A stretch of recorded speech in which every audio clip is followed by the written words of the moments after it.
A stuffy nose almost sent my baby back to NICU. I am serious. And no, this video is not sponsored. I am sharing this because it may help another parent, especially during cold season. Hi, mamas, and welcome to Healthy Pregnancy Guide. I am Manuela Ganko, your certified pregnancy coach, functional nutrition expert, your labor and delivery nurse, and mom of 4. Today, I want to share with you how one simple tool, very simple tool, help my baby breathe better and help us avoid another hospital stay. Know that my baby was born with a heart condition. So babies with congenital heart disease have a heart that works harder than normal. So during winter, my baby caught a cold and his nose became stuffy. Usually babies breathe through their nose. So this made breathing very hard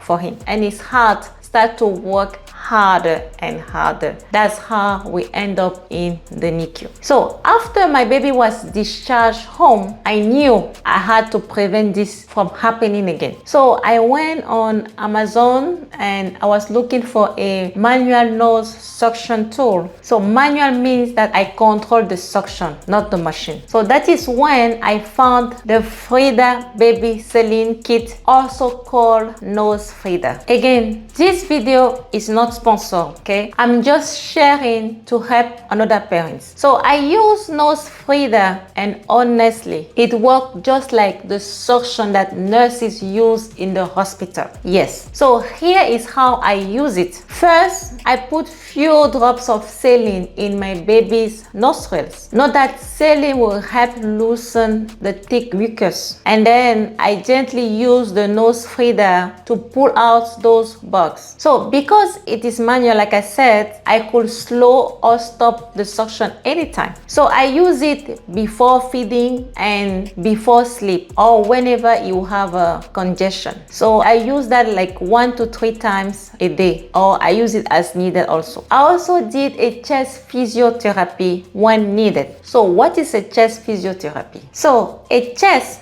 physiotherapy helps move mucus out of the lungs. So how do we do that? So I did it by placing my baby in a safe, comfortable position. I gently tap in his chest and back with my hand shaped like a cup about 3 to 5 minutes. So this helps to lose the secretion or the mucus so he could breathe easier. So thanks to Nose Frida, my baby's nose stay clear, his breathing improved, thus his heart didn't have to work so hard, and most importantly, we avoided another NICU stay. So key takeaway for this video is that a blocked nose can be serious for baby, especially baby with lung disease or heart disease. So manual suction can give better control, and saline makes suction safer and easier. And chest physiotherapy will support baby breathing, and always follow your baby's doctor advice. Again, this video is not sponsored, okay? This is what I use to help my baby breathe, and I think that it can help another parent. So if this helped you, or if you have used Nose Frida before, share your experience in the comment section below. Thank you for watching. Bye.